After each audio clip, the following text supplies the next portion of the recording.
আমার ইউটিউবের দর্শকদের অনুরোধে আবার একটি নতুন বিষয় নিয়ে আপনাদের সামনে আমি উপস্থিত হলাম। আজকের আমার আলোচ্য বিষয় হলো কোলাইটিস। কোলাইটিস কাকে বলে, কোলাইটিস হলে কি কি ধরনের লক্ষণ দেখা দেয়, কোলাইটিসের কারণগুলি কি কি এবং কোলাইটিস কত প্রকারের হয়ে থাকে। আজকের ভিডিওতে এই সবগুলি আলোচনা করব। তবে এর জন্য এই ভিডিওটি আপনাদেরকে কিন্তু সম্পূর্ণ দেখতে হবে। নমস্কার, আমি ডাক্তার মানবেন্দ্র মণ্ডল। হ্যালো হোমিওপ্যাথি ইউটিউব চ্যানেলে আপনাদের সকলকে স্বাগত জানাই। তাহলে চলুন ভিডিওটি শুরু করা যাক।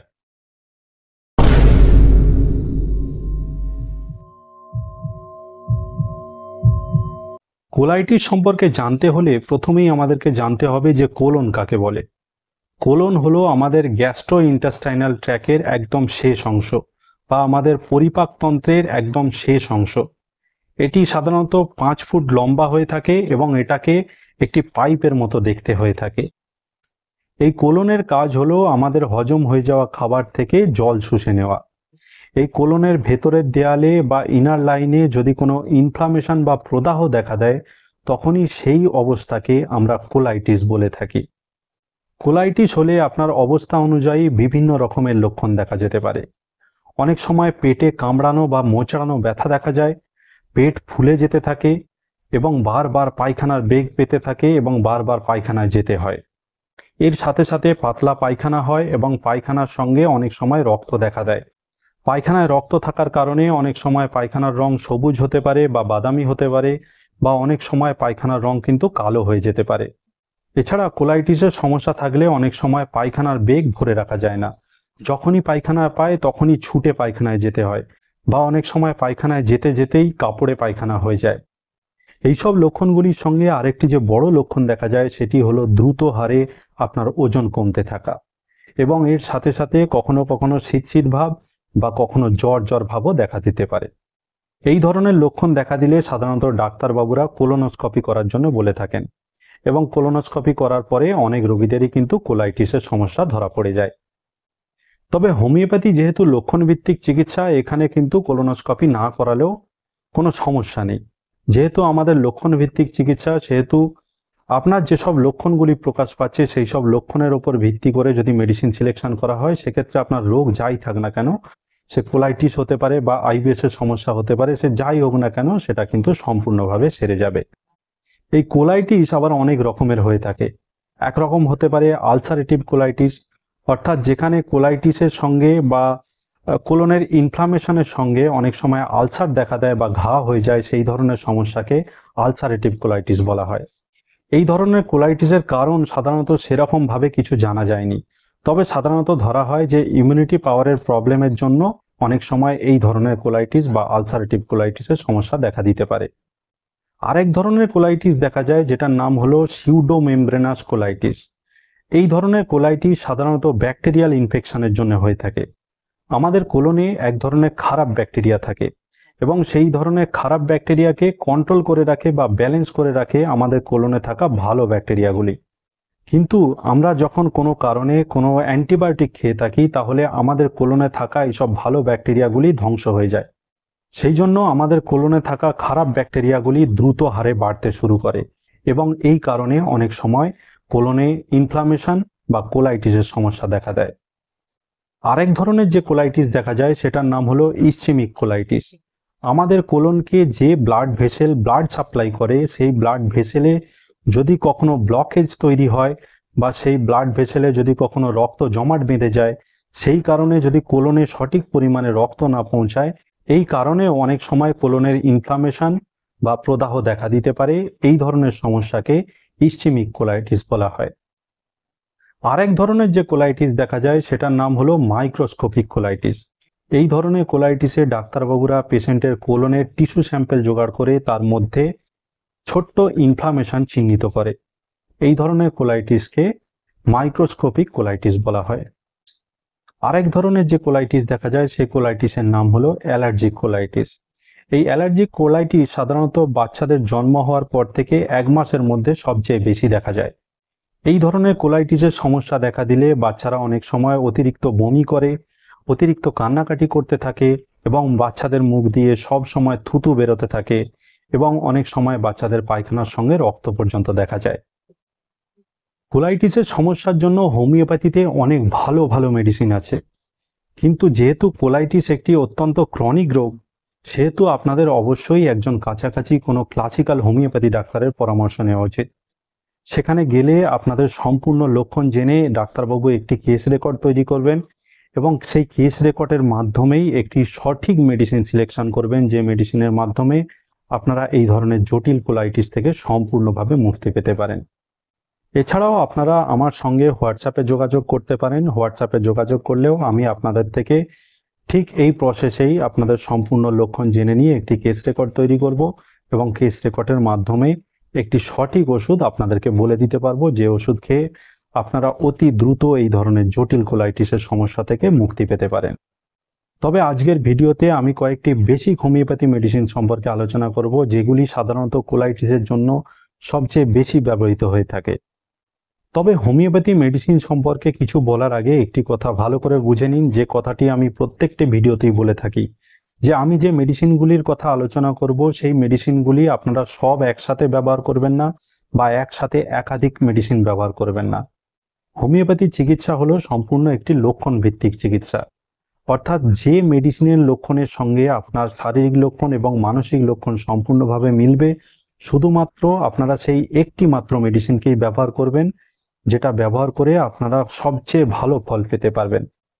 কোলাইটিসের জন্য হোমিওপ্যাথির যে প্রথম মেডিসিনটির কথা বলবো, সেই মেডিসিনটির নাম হলো আর্সেনিকাম অ্যালবাম 30।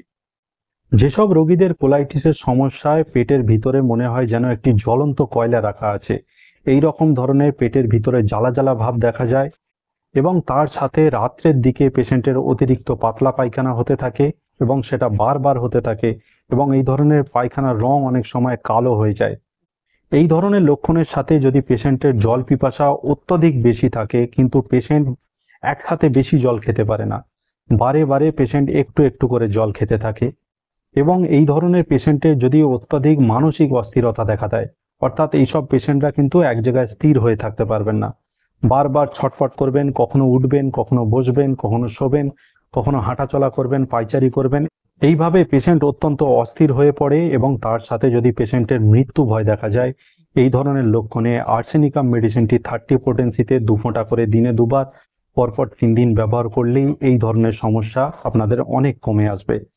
তবে এইসব ক্ষেত্রে অনেক সময় কিছুদিন পর আর্সেনিকাম 200 মেডিসিনটির প্রয়োজন পড়তে পারে। আর্সেনিকাম 200 মেডিসিনটি ব্যবহার করলে আপনারা পরপর 3 দিন সকালবেলা 2 ফোঁটা করে খালি পেটে খেতে পারেন, তাহলে আপনাদের এই ধরনের কোলাইটিসের সমস্যা কিন্তু সম্পূর্ণভাবে সেরে যাবে। কোলাইটিসের জন্য পরবর্তী যে হোমিওপ্যাথি মেডিসিনটির কথা বলবো, এই মেডিসিনটিও সাধারণত কোলাইটিসের জন্য প্রায় ব্যবহৃত হয়ে থাকে। এই মেডিসিনটির নাম হলো মার্কসল।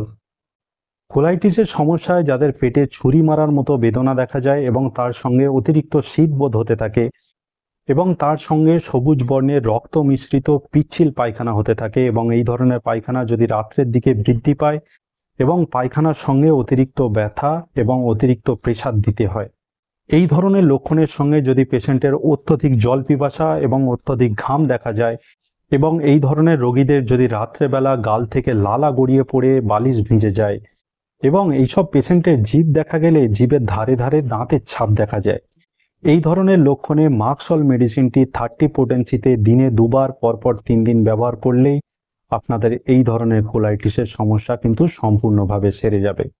তবে এক্ষেত্রেও অনেক সময় মার্কসলের হায়ার ডাইলুশন অর্থাৎ 200 বা 1 ml প্রয়োজন হতে পারে, তবে সেটা ব্যবহার করলে আপনারা পরপর 3 দিন সকালবেলা খালি পেটে 2 ফোঁটা করে আধ কাপ জলে মিশিয়ে ব্যবহার করবেন, তাহলেই কিন্তু আপনাদের এই ধরনের কোলাইটিসের সমস্যা থেকে আপনারা সম্পূর্ণভাবে মুক্তি পেয়ে যাবেন। কোলাইটিসের জন্য পরবর্তী যে হোমিওপ্যাথি মেডিসিনটির কথা বলবো, এই মেডিসিনটিও কোলাইটিসের জন্য অত্যন্ত গুরুত্বপূর্ণ একটি মেডিসিন। এই মেডিসিনটির নাম হলো লাইকোপোডিয়াম। কোলাইটিসের সমস্যায় যাদের বিকেলের দিকে প্রায় পেট ফুলে যায় এবং বিকেলের দিকে প্রায় একদম খিদে থাকে না বললেই চলে, এই ধরনের সমস্যার সাথে সাথে যদি পেশেন্টের পায়খানা প্রথমে শক্ত হয় এবং তারপরে পাতলা পায়খানা দেখা যায়, এই ধরনের লক্ষণগুলির সঙ্গে যদি এইসব পেশেন্টরা মিষ্টি খেতে অত্যন্ত পছন্দ করে থাকেন এবং গরম খাবার দাবার খেতে অত্যন্ত পছন্দ করে থাকেন এবং তার সঙ্গে এইসব পেশেন্টরা যদি অত্যন্ত জেদি স্বভাবের হয়ে থাকেন এবং এইসব পেশেন্টরা যখন নতুন কোনো কাজ করতে যান, সেক্ষেত্রে এরা কিন্তু প্রচুর ভয় পান যে কাজটি কিভাবে করব বা সত্যি আমি কাজটি পারবো কিনা, কিন্তু যখনই এরা কাজটি শুরু করেন সেক্ষেত্রে এরা কিন্তু খুব ভালোভাবে কাজটিকে ফিনিশ করতে পারেন। কোলাইটিসের সমস্যায় যদি এই ধরনের লক্ষণ দেখা যায় তাহলে এই সব পেশেন্টরা যদি লাইকোপোডিয়াম মেডিসিনটি 50 মিলিসিমাল পোটেন্সিতে রোজ সকালে খালি পেটে 10 ml করে কিছুদিন খেতে থাকেন, তাহলে এই ধরনের রোগীরা কোলাইটিসের সমস্যা থেকে সম্পূর্ণভাবে মুক্তি পেয়ে যাবেন।